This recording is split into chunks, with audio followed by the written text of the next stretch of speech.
What's up, everybody? This is Colin from Holistic Heritage Homestead. I hope you're all well. This is the moment I've been waiting for to show you our chicken run setup. We did a previous video on how we set up the chicken coop. Definitely check that out. There's lots of cool information, tips, and tricks in that one. So now we're going to show you the second part of our systems. We use our chickens to work with the compost systems together. For you folks that are a little older, not to date myself, but they used to have a show called Cribs on MTV back in the day. So forget about cribs. I don't care about cribs. This is coops. I'm showing you how we get down, how we have our systems work harmoniously with nature. And I borrowed a lot of really beautiful ideas and methodology from different folks out there, a lot of great YouTube channels. Don't mind, you hear some pigs, you hear some roosters in the background. We're gonna get it in, folks, and get it done for you. So there's gonna be a lot of information in this video. I'm gonna dissect every station, if you will, and every part, and I'm gonna do future videos to break it down further. This is a touch and go to show you more about the design and the flow. So first and foremost, our property, on this point of our property, has a small pitch, which is beautiful because everything rolls and gets turned and moved, and all organic material gets naturally pushed in this direction. So for safety, to keep out critters, I can't show you the entire outside of the coop, but we have that, remember that hardware cloth I was talking about, that small gauge hardware cloth? This stuff is the best thing in the world. So essentially, this goes around the entire chicken run. And there's a skirt, so it actually goes out and protects anything from even digging or getting underneath. So it's critter proof, okay?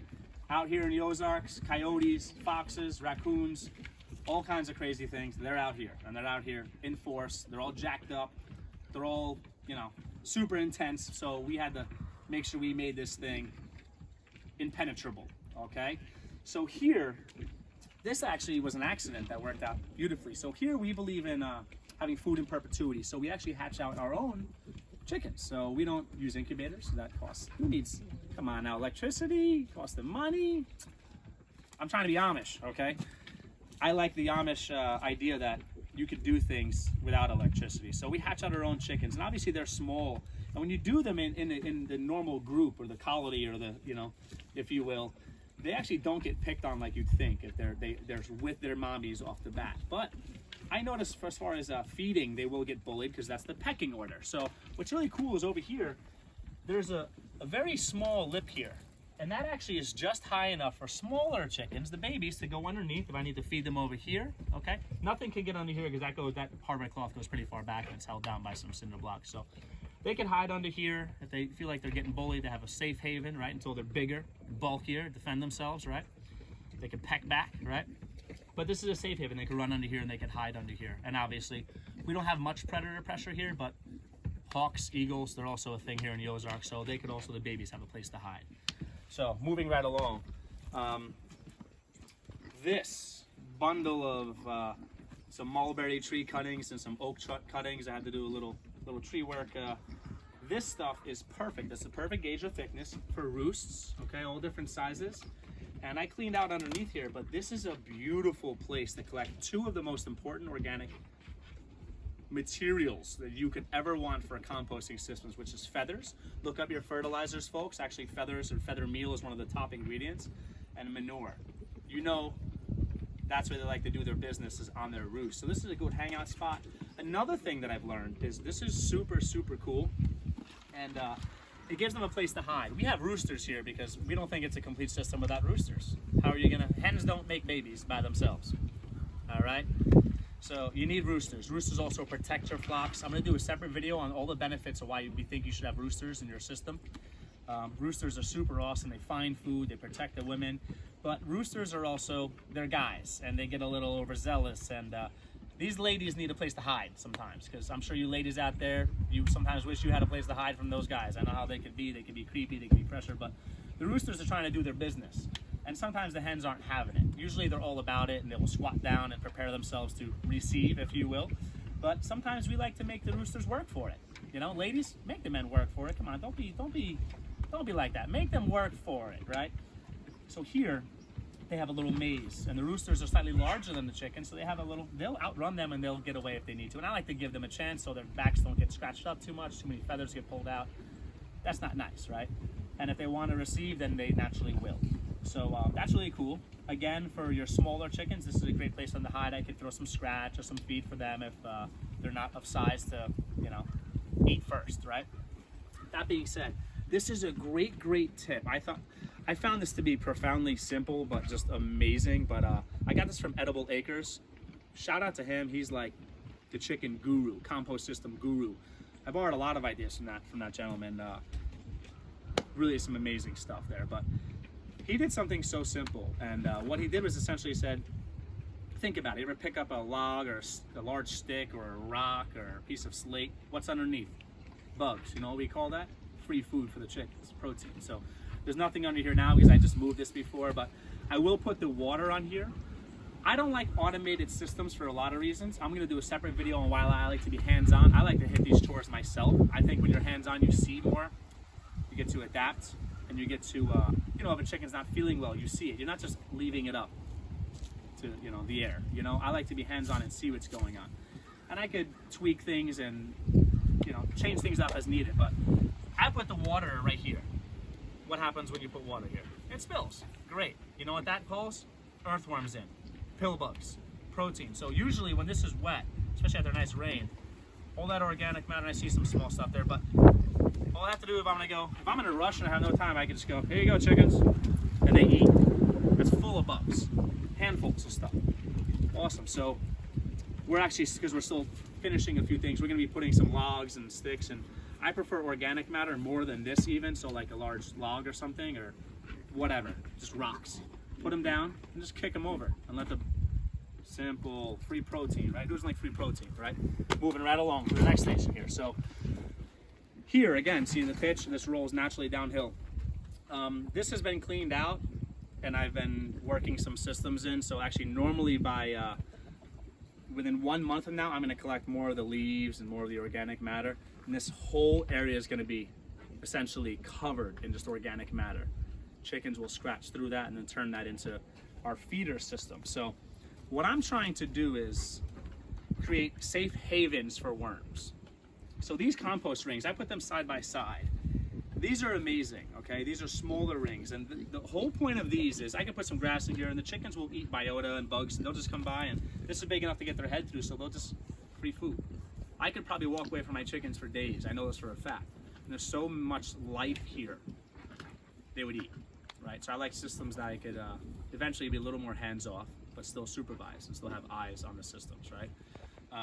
So this is cool because this is larger stuff and larger sticks and just leaves and just whatever else.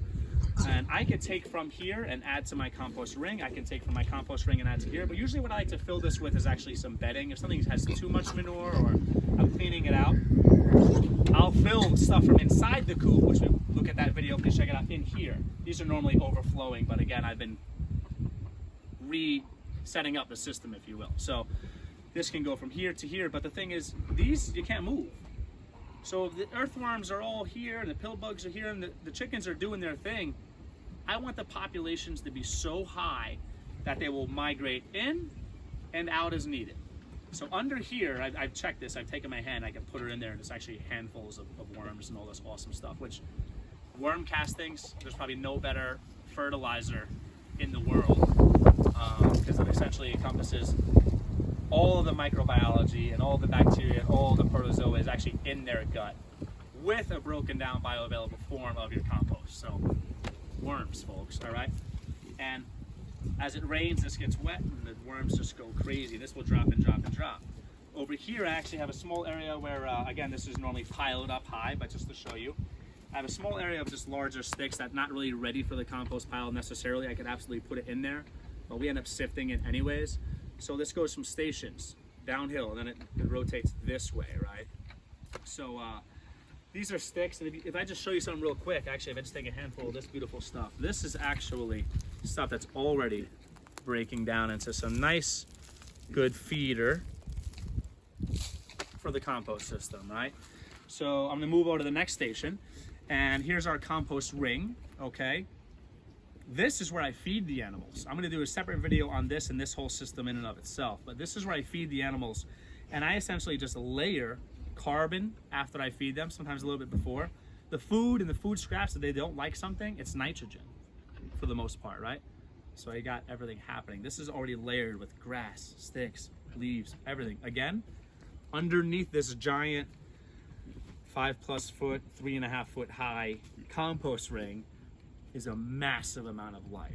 That's why I had us touching the ground. I'm not worried about anything or any critters living in here or trying to burrow in here, because the outside of the chicken run itself is protected from that. So when I'm done feeding the chickens, I come over to my other compost pile, and I just want to show you something. I actually built the threshold, which is graduated. It goes from 1 to 2 to 3 to over here we have 4.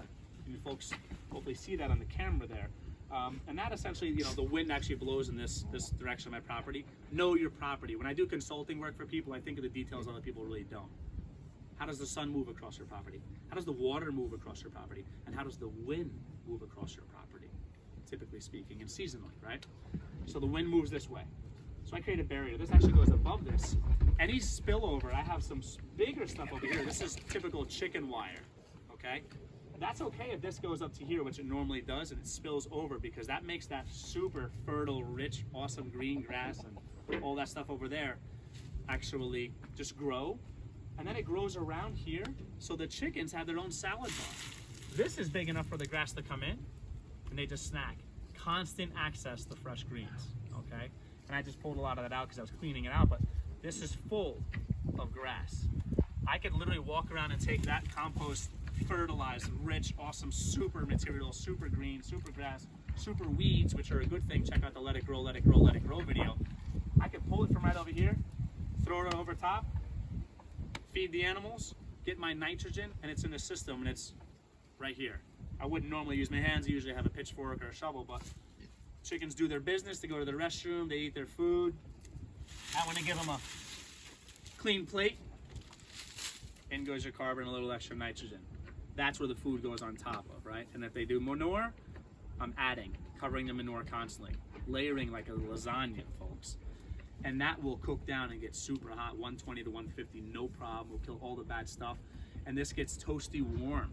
So in the winter time, this is gonna leave this out over winter. We're gonna have this mounded up in a big, beautiful mound. And I don't have it in here now, but essentially I have a little ladder that goes up here, and the chickens can come up and down.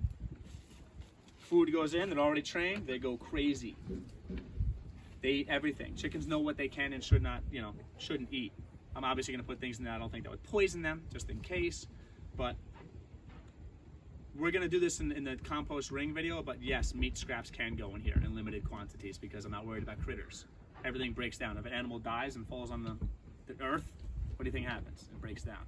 That's where your phosphorus comes from. You need, the phosphorus is something that's a coveted mineral, a nutrient that we don't really have in a lot of fertilizers. So if you can incorporate some animal materials, I recommend it. Do your own research, but you could absolutely, if you do it well, I recommend for one of the composting gurus.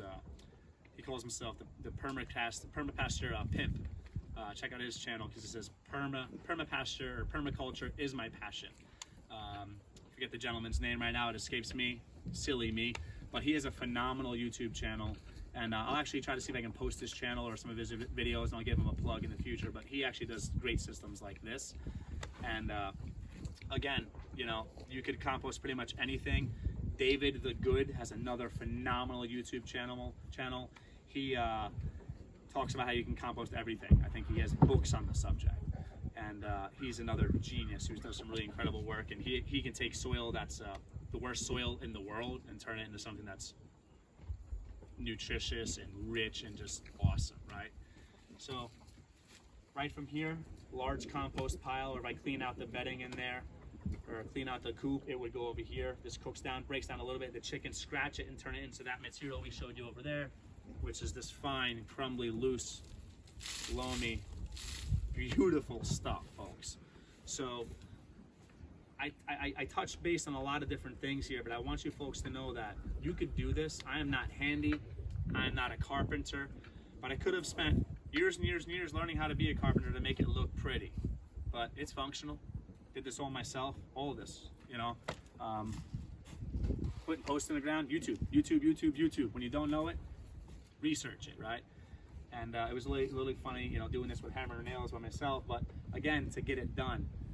Do it. The opportunity cost of waiting to learn all the skills perfectly, or waiting for an extra pair of hands to help you, or having it look pretty, sometimes you gotta do it. And then in time, if you wanna upgrade it, fix it, adjust it, improve it, you can do that. But I recommend doing. When are you gonna do it? Now. Right now, all right? So you gotta get going so you can get growing, folks. And again, this is Colin from Holistic Heritage Homestead. I hope you got some things out of this video. I'm sure I probably missed a couple little details, but again, compost ring, feeder rings, feeder compost pile, work it from your chicken coop system and your clean out and your bedding. Create a place for life and biota, and bacteria and protozoa and nematodes and all that good stuff that's gonna bring your land, all of your land, to life, right? And your larger stuff. And you know, make sure you do that brush pile. Make sure you have a place for them to roost and for those hens to escape those crazy men out there. You know what I'm saying? So nothing but love for you folks. Like, comment, subscribe. Let me know some tips or tricks or some things you incorporate into your systems. I'm always looking to learn from you. And please, if you feel like there's something valuable here, or if you have friends or family that already have chickens or are looking to get into chickens, again, these systems can work for quail and other animals as well.